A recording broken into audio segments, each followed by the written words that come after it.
Hi, it's great to be here. Great to see a lot of familiar faces and some new faces from all over the country, the world. It's just I'm skimming through where everyone's sending greetings from. What a time to be alive that we can do this. Um, so as one of the tragedies of the amazing confluence that always happens in our calendar is that Parashat Miketz is one of the most thrilling parshiot in the Torah and often gets sort of short shrift because everybody is rightly so excited to talk about Hanukkah and to tell Hanukkah Torah right now.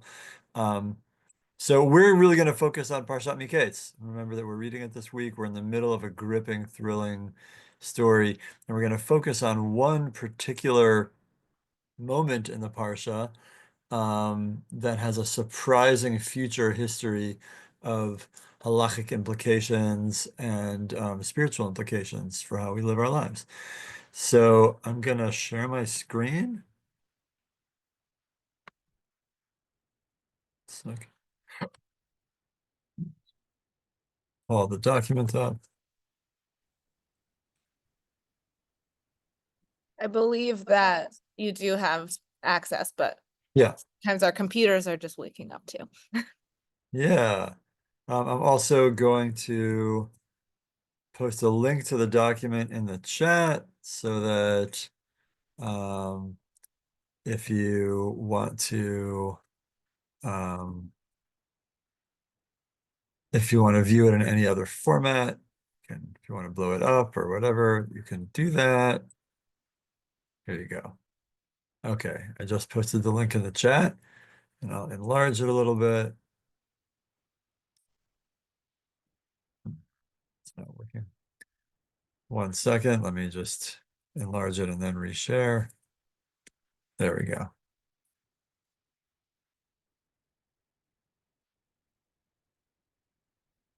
Okay, tech is out of the way. How do we take accountability for our misdeeds? We're going to look at a passage from our Parsha with a very tense moment. We'll discuss it a little bit and then we'll look at a few other things. Um, so in chapter 42, remember the context here, Yosef's through this remarkably unlikely turn of events becomes the finance minister or vice pharaoh of Egypt and is responsible for um, managing food storage during the 7 years of plenty, and then disbursing food during the years of famine. A couple of years into the famine, Yaakov's family are experiencing, though they're wealthy, they're experiencing the results of the famine, and Yaakov sends his sons down to Egypt to get food. Um, Yosef's brothers do not recognize him when he appears before them as the finance minister. He recognizes them. He messes with them a little bit. He tells them that he thinks that they've come to spy on the land. He doesn't believe them. He puts them, he incarcerates them for a couple of days. So where we're coming into the story here is where he releases his brothers from a 3-day incarceration as suspected spies, and he lays out the terms for them to be exonerated and to receive drought aid from Egypt. Would somebody like to unmute and be our reader for this passage, these 6 verses? Thanks, Deborah.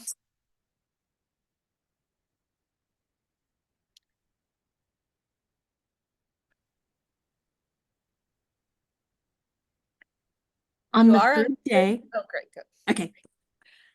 On the third day, Joseph said to them, "Do this, and you shall live, for I am a God-fearer. If you are honest, let one of your brothers be held in your place of detention, while the rest of you go and take home rations for your starving households.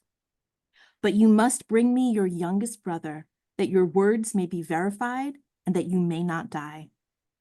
So they did accordingly. They said, one man to another, "Indeed, we are guilty on account of our brother, because we looked on at his anguish and yet paid no heed as he pleaded with us. That is why this distress has come upon us." Then Reuben spoke up and said to them, "Did I not tell you, do no wrong to the boy? But you paid no heed. Now comes this reckoning for his blood." They did not know that Joseph understood, for there was an interpreter between him and them.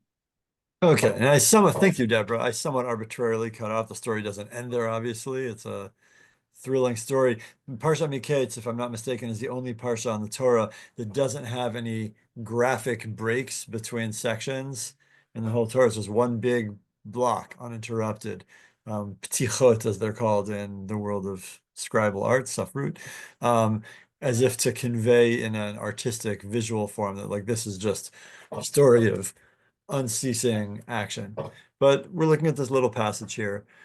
So for our context here, Yosef originally threatened, he's like, I'll only believe you if you bring your younger brother. He wants to see his full blood brother Benjamin. They're like, they know that their dad has said, whatever you do, do not let Benjamin go.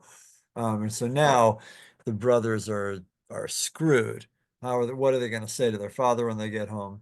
At first, he was going to hold all of them and just send back one to get Benjamin, and now he's relenting and saying, you're just going to keep one of you hostage here. That a few verses later, that turns out to be Shimon, the second oldest. The rest of them go back. He's like, I'm giving you food, but if you want to see me again, you got to come with Benjamin. Okay. So in the course of that, they don't know that he knows their language and understands them. They hear this decree that you've got to bring Benjamin back if you want to like be able to trade properly and get food. And their reaction when they're murmuring with each other is to connect that this bad situation we're experiencing is a comeuppance. Indeed, we are guilty on account of our brother. We, the reader, know that it's like all too perfect because their brother's standing right there. They probably think he's dead or a slave somewhere. They have no idea. But they're making the connection that this suffering they're experiencing is that they're guilty on account of our brother because we looked down at his anguish, yet paid no heed as he pleaded with us. This is why this distress has come upon us. Aval Ashemim anachnu al achinu asher ra'inu tzarat nafsho b'hitchanenu eleinu v'lo shamanu al ken ba'eleinu hatzara hazot.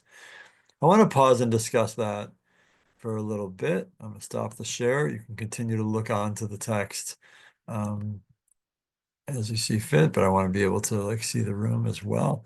What do you make of this? What do you make of the brothers' guilt reflection? The language with the connection that they're making. What's the essence of what they did wrong? Yeah, Aaron, go ahead. Hi. Hello, Good Shabbat Shalom, Chag Sameach from Toronto. Why does Benjamin become so special all of a sudden? Thank you. Well, it's not all of a sudden. I think from the finance minister's perspective, the public perspective, it's because he's not there. What are you holding on me? Like you just let slip that you have this other brother at home. I want to see him. From Yaakov's perspective, Yaakov has two favorite children. Yosef was his main favorite child, and Benjamin is his other because they're the children of his favorite wife. Remember, he wanted to marry Rachel. He got tricked into first marrying Leah. Leah was more fertile than Rachel, had 7 children. And then he had relations with the 2 concubines and had 4 more children between them. And later on, Rachel finally gave birth to 2 children, Yosef and Binyamin. So when Yaakov sends them to get food to Egypt, he won't let them take Binyamin so Binyamin is now in Yosef's absence, Yaakov's favorite child. And the brothers, I mean, they might not be happy about it, but they've come to accept it and they've got to deal with their father. Yeah, Susan, go ahead. I have a question. It said the brothers did so. He says something to that, and then it says the brothers did so. What did they do? It's because there's because Joseph saying, "Bring your youngest brother." The brothers did so, but they're standing there in front of him. Yeah, that's a good question. I think the sense that I get, I can't prove this. The sense that I get is that they start to arrange themselves to make their way. And while they're doing that, they're talking with each other. So immediately they're like, they start getting information to walk out and to start the journey. And then it's like, do you know why this is happening? This is because it, and they're starting to talk to each other about that. That's how I read it. Yeah, Benjamin. Um, there's a fascinating detail here, uh, which is when they're talking among themselves and they're saying, when we did this thing, he begged us not to. You don't see it when the story begins, when he's being sold. And this little detail that Joseph begged them not to do it is really fascinating. It makes whatever they did that much worse. Great. Thank you for that comment, Benjamin. We're going to come back to that in a second. I want to hear from Marjorie, and then we're going to return to Benjamin's comment and look at another passage.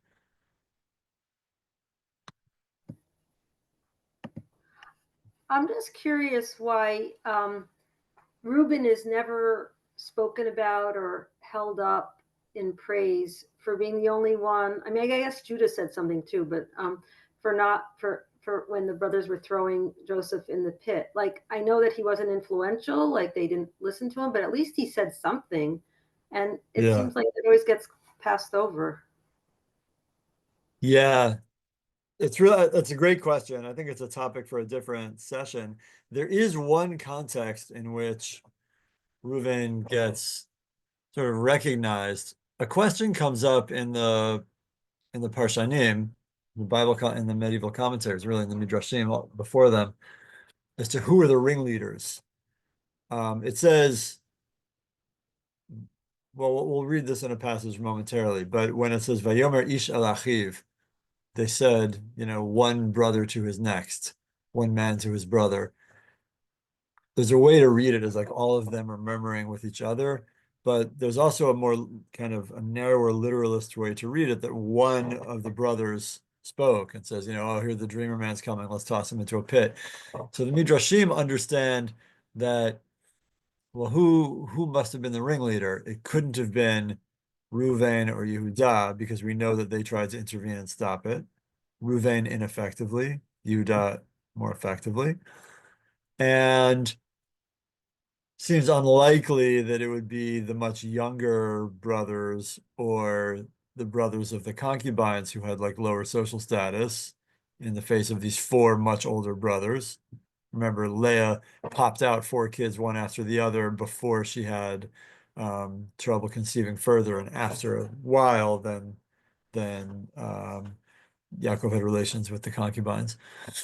And so therefore it must have been Shimon and Levi. And that realization by process of elimination connects us to a whole bunch of other elements in the story. We see, oh, right, in chapter 34, Shimon and Levi exercised this daring rescue mission / brutal mass killing of the residents of the city of Shechem, both an act of bravery and also an act of brutality. They seem to have like a pattern of brutality. In Yaakov's deathbed blessings, which aren't such blessings to all of them, certainly not to Shimon and Levi, he makes a reference to them uprooting an ox, Ikru Shor, and Yosef, and Yosef's blessing in Dvarim is also referred to as Bechor Shoro, as an ox. And so there seems to be a curse by Yaakov, not only against Shimon and Levi, not only for what they did in Shechem, but also blaming them especially for the torture of Yosef. And in the passage we just read, in the continuation of it, Shimon is the one that Yosef grabs to keep in jail while the rest of them go back. And then there's this apotheosis of the story much later in Bamidbar, when you see Shimon a tribal leader of Shimon, Zimri, leading the upending of the Israelite judicial system in the pagan orgy at Baal Peor, and Pinchas, a descendant of Levi, going in and stabbing the two violators through their genitalia publicly in front of everybody. So you get this like epic story pieced together of like Shimon as a sociopath and Levi as a zealot. And in like the Dina case, it's like maybe Levi is like, we have to rescue our sister. This is outrageous that she's being held captive and no one's doing anything. Shimon's always game for a fight. And so he goes along. And in that case, it's, you know, for a positive purpose. And then maybe Shimon turns to Levi and he's like, ugh, the dreamer guy's coming. Let's toss him into a pit. And Levi, you know, has a personality that can be roused up also. So they get separated later. So that's a big tangent for a different topic. But I think there, in that sense, there's this recognition that Ruvain cannot have been the ringleader. But I think literarily, the Torah is setting up through this story and a few others that Ruvain um, isn't at the heart of the worst violent impulses of some of his brothers, but he's also not at the heart of anything. Where does he go when he goes off and doesn't see they toss him into the pit? Where is he? Later on, you know, earlier in our parsha, when Yaakov says like we need to get food, but you know you guys can't go, or later on, like you can't bring Binyamin, and Reuven's like, if anything happens to Binyamin, you can kill my children too. And Yaakov's like, how's that supposed to speak to Yaakov? Reuven has this sort of narcissistic um, attitude about him, which might animate the very ambiguous, curtailed story of Reuven sleeping with Yaakov's concubine, the story that gets interrupted in the middle last week. So, so I think those are some bits and pieces as to why Ruvain is recognized, but his ineffectiveness, like there's a story being told of his being deposed as family leader. And Yehuda has this whole arc, especially in last week's Parsha, a moral journey from like really going down into the pits, and then Tamar forcing him into self-examination and tshuva. And then that's when he really emerges as family leader. Okay, that's a great question, Marjorie, and a great I don't want to say diversion, side path. Let's get back to our main story. Deborah, I'm going to hold off for a second. I want to come back to what Benjamin raised and also note in the chat.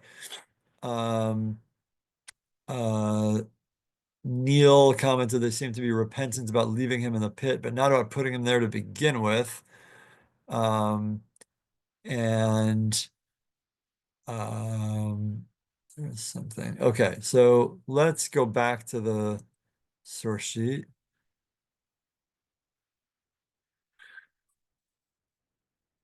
So Benjamin noticed that, you know, it's not a given that they would have to make any connection between what's happening to them and their actions at all, but they do.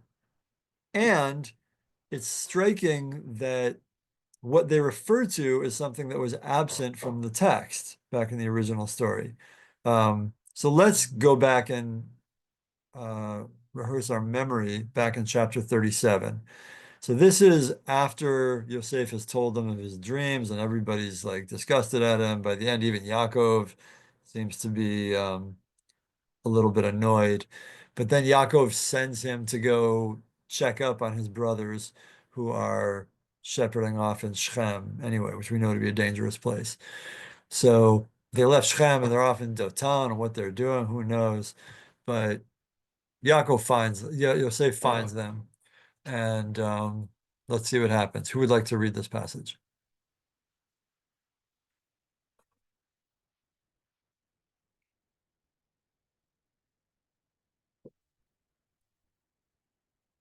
Deborah, go for it. You're on a roll. Happy to read again if no one else wants to. Please do. Okay. They saw him come from afar, and before he came close to them, they conspired against him to kill him. They said, one man to another, "Look, here comes that dreamer man. Now, let's go kill him and throw him into one of the pits, and we can say, a savage beast devoured him, and we'll see what comes of his dreams." But when Reuven heard it, he tried to save him from them. He said, "Let us not take his life." And Reuven went on, "Shed no blood. Cast him into that pit out in the wilderness, but do not touch him yourselves," intending to save him from them and restore him to his father. When Yosef came up to his brothers, they stripped Yosef of his tunic, the striped tunic that he was wearing, and took him and cast him into the pit. The pit was empty. There was no water in it. Then they sat down to break bread. Looking up, they saw a caravan of Ishmaelites coming from Gilead, their camels bearing gum, balm, and laudanum to be taken to Egypt. All right, thank you, Deborah. So as Benjamin pointed out, there's no mention in the story of Yosef pleading with them or complaining. In fact, it's actually like quite striking. You have to wonder, what was the scene like? It's actually kind of sterile. We hear the brutality of their voices, almost as though the author here wants us to divert our attention momentarily away from Yosef and onto the brothers, the dynamics of the brothers. And it's just they tossed him into a pit. You can sort of hear maybe the thud. The pit was empty, there was no water in it. And then they sat down to eat lunch immediately after, not having any plan. And then it's like, oh, well, there happens to be a way to make a profit. There happens to be some Ishmaelites coming. So there's another path.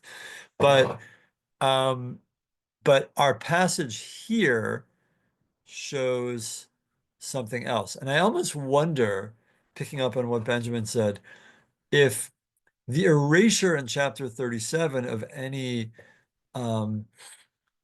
editorial remark about Yosef's begging and pleading might be for the purpose of emphasizing the brothers' kind of sociopathy or hard-heartedness, that there was nothing audible to them in an emotional sense at this moment. Whatever was happening with Yosef is erased. Yosef is being erased in his personhood from the story. And here, if that's the case, it's sort of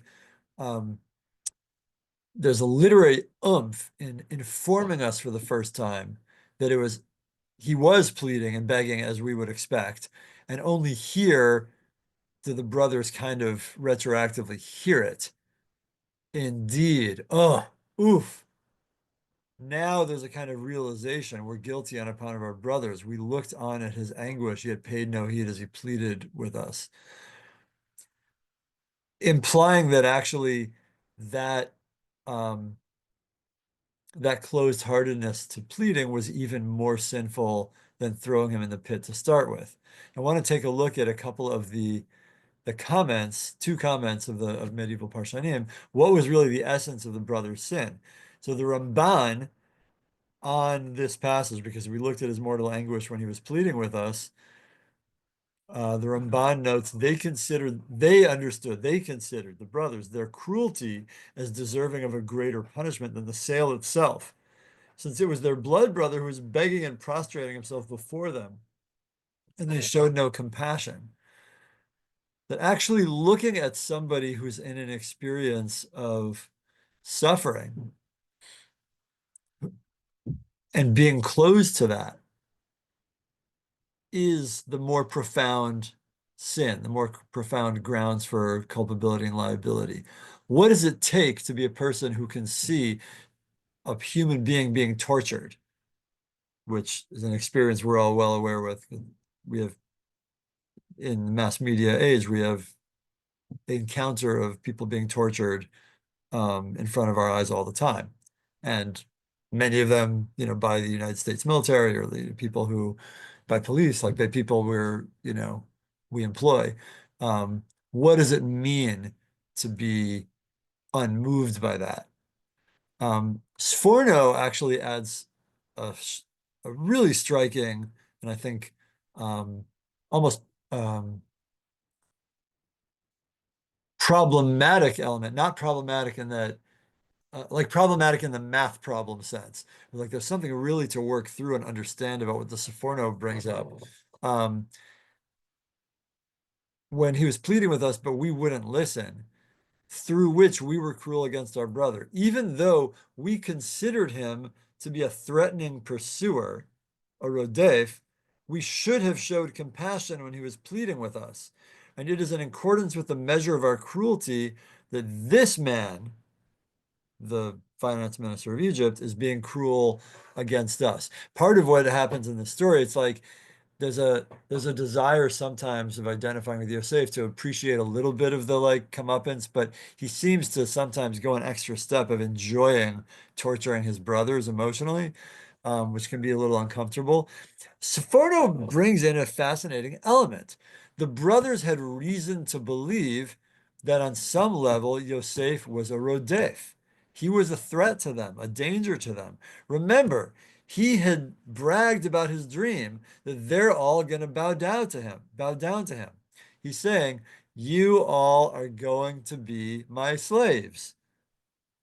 That's a kind of redifut. That's a threat. And even though Yosef they perceived Yosef to be a threat to them, and maybe they even had some justification from their vantage point to try to, or at least they thought they had justification to interrupt the threat. Still, once the power relationship switches such that they now have him down into a pit or in a torturing position, it's incumbent upon them to show human compassion. And I think there's a fascinating sense that the Sforno is tapping into that that even when a character has employed some violence against somebody because of perceiving them as a threat, that doesn't mean that all bets are off. There can be terrible moral culpability in extreme, uncompassionate unleashing of torture. I mean, we talked about this plenty, like in America, 20 years ago, when we found out what was happening in Guantanamo Bay. And even a lot of people who thought that it was legitimate to be detaining prisoners there, that was itself was controversial. But even people who thought that that was legitimate were like shocked by the rampant torture that was happening. So I think there's something that really comes up that the Sforno is bringing up about what are how violence is employed, how torture is employed, the place for compassion, even when there's competition and cause for violence. I'm going to stop sharing. We can open up to some comments, and then maybe for about 5 minutes, and then I'll walk you through kind of surprising history of this passage in our Halachic universe. I see there are a lot of messages. I'm not going to be able to read all of them. Let's hear Susie and Saul. Thank you. I completely agree with the two commentaries. To extend the concept of compassion one step further, they're being incredibly cruel to their father, knowing, even though they were jealous of it, that Joseph was the favorite. To deny him to his father and leave him wondering and heartbroken is one more incredibly unforgivable, cruel act. Thank you, Susie. Yeah, Saul. Saul's iPads.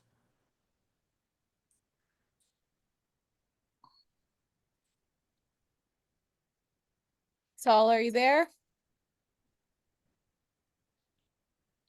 While you figure that out, let's go to Martha, and then we can come back to Saul. I think that last week I brought up the fact that people assume that Joseph interpreted his own dreams. It wasn't him who was bragging.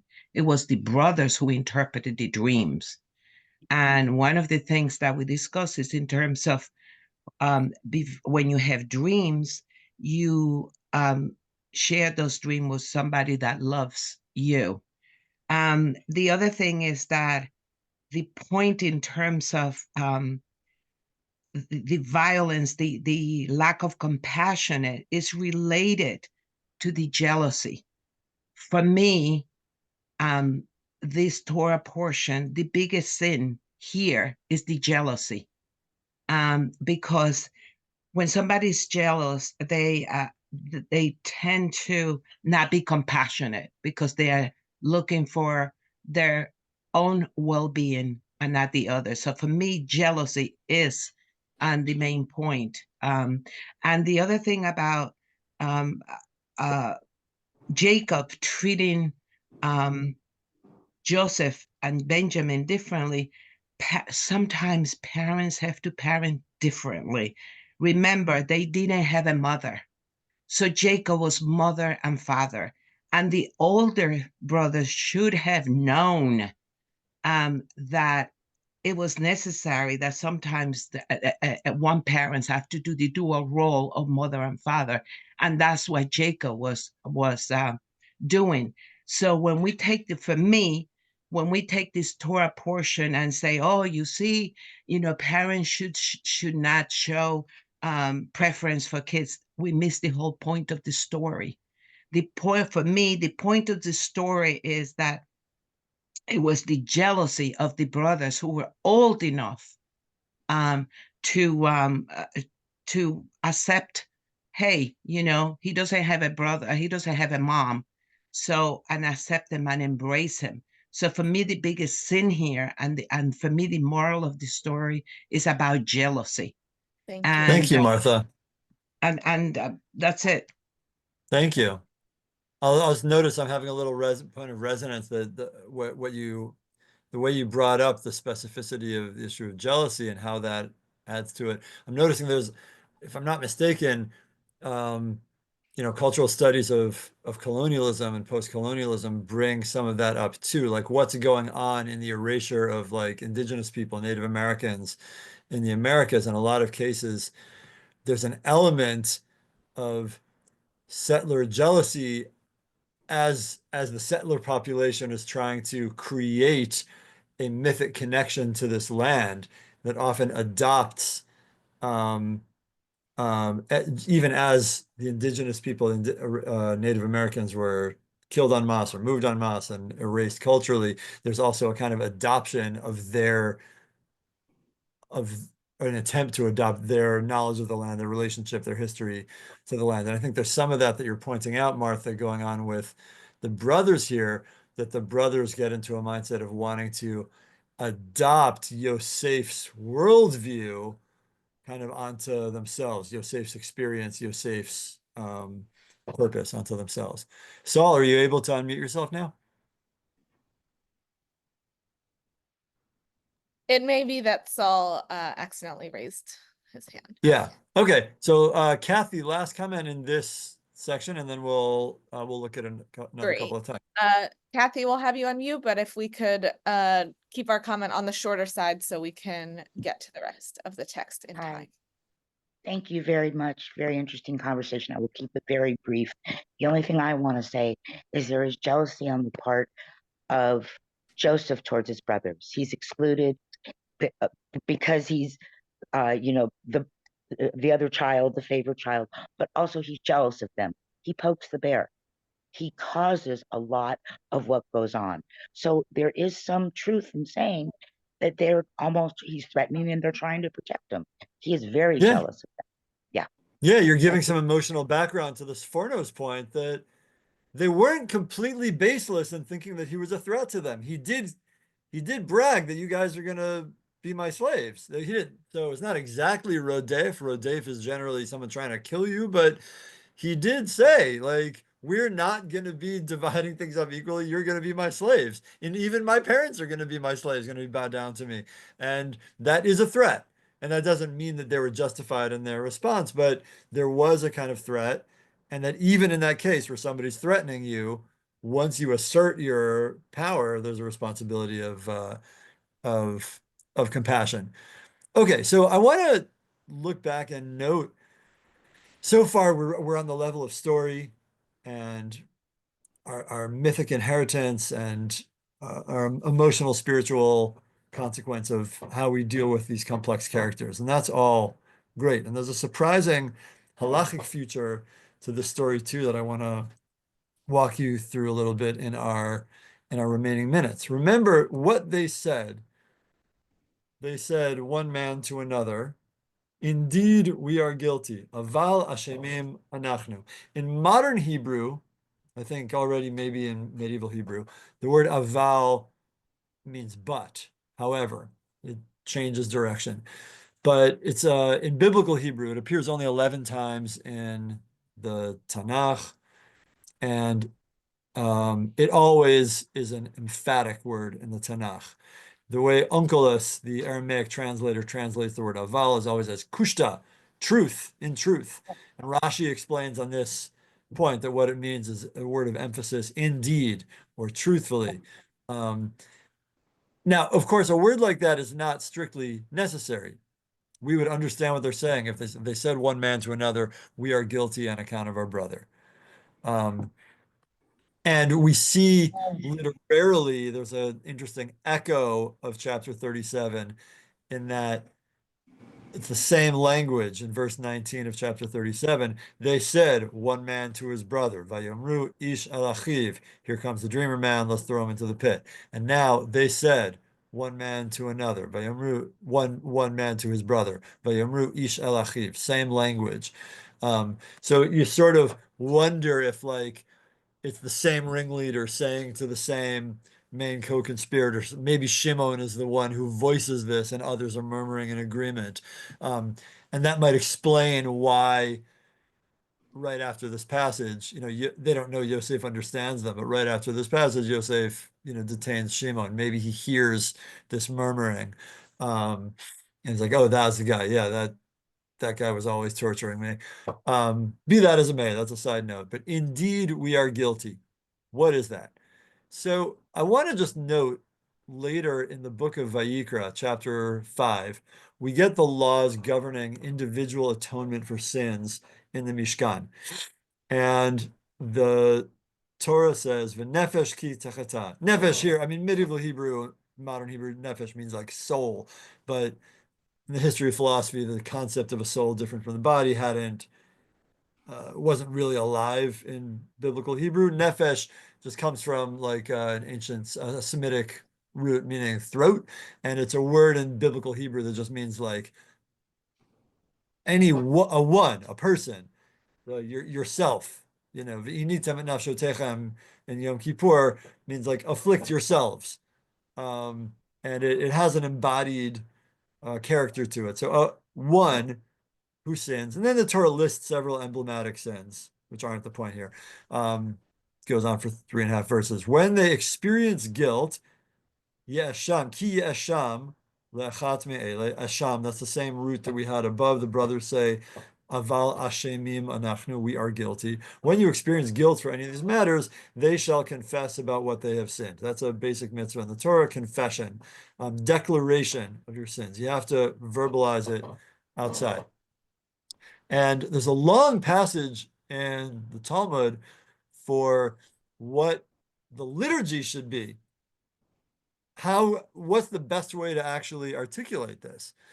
Rav says, and it seems like there are all these like liturgical passages that are already known because the Gemara doesn't even fill out, it just gives the first few words of them. All of these make their way into our machzor on the high holidays, and so in some liturgies, even daily tachanunim. And you see all these different rabbis have different expressions for it. For time, we're not going to read through all of them.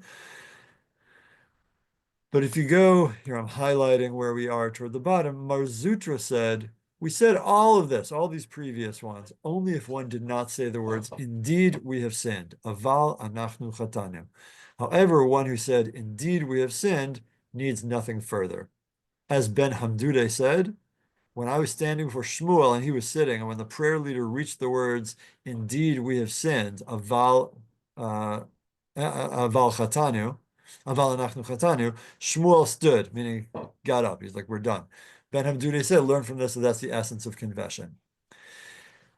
And what is the significant, like the whole point of what Marzutra is bringing up is how to get to the essence of what confession is. But if you're trying to boil it down and like strip away all the flowery poetics, why not just say, Anachnu chatanu, we have sinned. Why this word aval? And I think that that is a callback. I'm following my colleague, friend Rabbi Eli Confer about this in his doctoral dissertation. I think that is a literary reference to our passage. The only place in the Torah that has characters say the word aval in a context of taking accountability for their action. And even though the word here is chatanu and not ashemim, it's not about a state of being, but about deeds. Chatanu, we have sinned. The aval is a callback to work in everything that was true about what the brothers were doing. And this becomes the halacha. The Rambam here in his laws of repentance, Hilchot Tshuva, says the confession which has become the custom of all Israel is, quote, indeed we have sinned, which is the essence of confession. Aval anachnu chatanu. And that is our liturgy, right leading into the Asha Shamnu Baganu Gazanu. Right before that, our God and God of our ancestors, let our prayer come before you. Do not ignore our supplications, for we're not so brazen and stiff-necked that we would say before you, Hashem, our God and God of our ancestors, we are righteous and have not sinned. Indeed, we and our ancestors have sinned. If I come back for Parshat Bechukotai, we can explore the addition of our ancestors, which is a different topic. But Aval Anachnu Chatanu, we have this callback. So I want to close with what Rabbi Confer learned from this in his doctoral dissertation, a version of which is being published sometime soon by Hadar. The confession uttered by Joseph's brothers is not a general admission of guilt for vague sins. Rather, it is a direct acknowledgement of the ways in which the brothers saw Joseph suffering when kidnapping him, but did not listen to him. They really get to the heart of what they did wrong. It is also clear that the archetype sin that is being confessed to is one between people. That is the archetypal sin, is interpersonal, not between a person and God. Not only that, the sin was committed years earlier. The sin offers the possibility that confession is not something limited to the actions of the here and now, or even the past year only. Actions that have been committed long ago can be recalled and wrongdoing admitted. And in fact, that's even the archetype. Usually that emotional psychological work takes time. 3, this confession is a moment of assuming collective responsibility, with the words of guilt recited one to another. Even though it's individual, it's immediately pluralized. The admission is a moment of putting aside blaming others, as Reuven did, and uniting and accepting the consequences for the action. This is significant in considering the plural action of confession in the liturgy as well. And if we fold in the Ramban and the Sefornos framing of what their sin was, we're left with the essence of Jewish accountability and responsibility, not only Yom Kippur, but every day, is recognizing where have we been party to, witness to, involved with, participating in the exercise of cruelty, of a cold-heartedness that refuses to see the suffering or torture of other people before us who are begging and prostrating. Even when, in certain cases, we've felt, or the people who are perpetrators feel that there's a threat of harm, that the essence, the archetypal sin is the exercise of torture and cruelty, even against somebody who one might have had reason to think was a threat. But that we don't recognize our own power in a moment and show that compassion.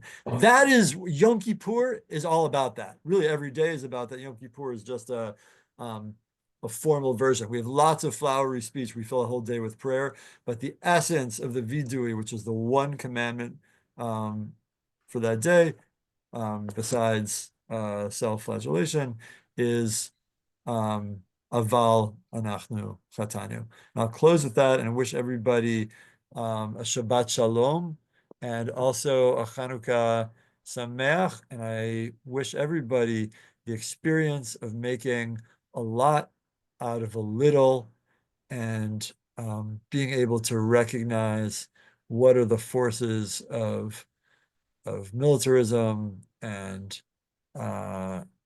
foreign influence that that taint our sacred places, and make this a place of really rededicating and making a lot out of little, making the natural resources that we have stretch far.